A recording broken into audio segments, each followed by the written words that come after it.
Euzu billahi mineşşeytanirracim. Bismillahirrahmanirrahim. Elhamdülillahi rabbil alamin. Ves salatu vesselamu ala rasulihi Muhammedin ve alihi ve ashabi ecmaîn. Amma ba'du. Esselamu aleyküm qarindaşlar. Biz bugün hadis ko'rsatmalar dersimizin 43. dersini okuyumuz. Dersimizdeki mavzusu mal dünyanın köpüyüşü degan haqda bo'ladi. Bu vaqtda biz Rasulullah sallallahu aleyhi ve sellem'nin Abi Seyyidul Hudri radıyallahu anhu tarafından rivayet kılınan bir hadisini kırıp bütümüz. An Abi Seyyidul Hudri ve Cabir ibn Abdullah قال رسول الله صلى الله عليه وسلم يكون في آخر الزمان خليفة يقسم المال ولا يعده أخرجه مسلم. Abi Seyyidul Hudri ve Cabir ibn Abdullah radıyallahu anhumadan rivayet kılındı ki bu ikköylem mındak dedi. Resulullah sallallahu aleyhi ve sellem mındak degen. Zamanның ahırda mal dünyanı sanımastin taksim kılıdığan bir halife buludu.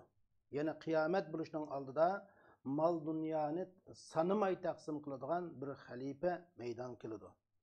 Yani şundak mal dünya köpüyüp gidiyor ki şu mal dünyanı sanımay taksim kıldığın halifeler meydan kıldı. Hem de Abi Seyyidul Hudri radıyallahu anhu'dan bayan kılgan yeni bir hadiste Resulullah sallallahu aleyhi ve sellem dedi ki min hulufaikum halifetun yahsul mâle hasyen la ya'adduhu adada. Silahının halifelerinin içinden bir halife buludu ki bu halife mal dünyanı sanımasın uruşlap taksim kılıdı degen. Yani bu mu mal dünyanın intayın köpüydüğallığını kıyametin aldıda bunu gösterip durdu. Yani Abi Seyyidul Hudri'den bayan kılınan bir hadiste Resulullah sallallahu aleyhi ve sellem mındak deydi. La yeb'asennallahu azze ve celle fi hazihil ümme halifeten yahsil mâle hasyen ve la ya'adduhu adda. Resulullah sallallahu aleyhi ve sellem deydi ki Allah azze ve celle bu ümmet içinde bir halifeni üvetidir.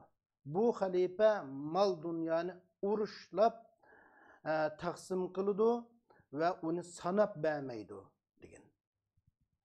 Yani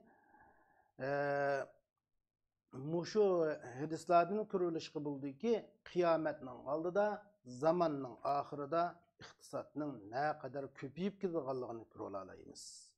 Yani bu hadisten biz düşündüğümüz kıyametin aldığı zamanın ahırda bir padişah bulup bu padişah mal dünyanı haklı kişilerge taksim kılıdı ve o mal dünyanı sanımasın kişilerge bürüdü. Yani o padişah mal dünyanı bizning zamanlarımızdaki okşaş, başka devirlerdeki padişahlık okşaş mal dünyanı ambalağa, sanlağa kaçılıvamaydı. O padişahın xudu peygamberinin amba sanları bolmagandek mal saklaydıgan, onunki hiç kandak bir ambası bolmaydıganlığı. Mal dünya saklaydıgan bir amba sanlarının bolmaydıganlığını bu hadisten biz düşünüp alımız. Biz bunundan hem düşünümüz ki kıyametinin aldıda şundak isil bir halife, bir padişah buluşulan birge bu vakitte mal dünyalarının ganimetlerinin, fethilerinin intayın köp buluduğallığını ve ya ki aşı halifege bundak mallarını sanımasın aşında uruşlap taksim kılışı o halifege zeminin baylıklarının Allah tarafından alaydı içilip verildiğallığını düşünüp alayımız. Vallahu a'lem bis-sevab. Hem de hadisten hulasılaydığımız şu kıyametinin alametlerinin katarıdın mal dünyanı sanımay taksim kılıdığan aşında bir halifenin meydana çıkıyor. Mal dünyanın sanımay taksim kılıdığan zor derecede mal dünyanın köpüyüp girdiğallığı. İktisatlarının intayını zor derecede köpüyüp girdiğallığı kıyametinin alametlerinden bir alamet ikenliğini kırılarayız. İkincisi kıyametin aldıda fethiler nait köp buludu. Azatlıklar Müslümanların nurgun azatlıkları meydana kıldığallığını kurvalarız. Ve ahir da'vana enelhamdülillahi rabbil alemin.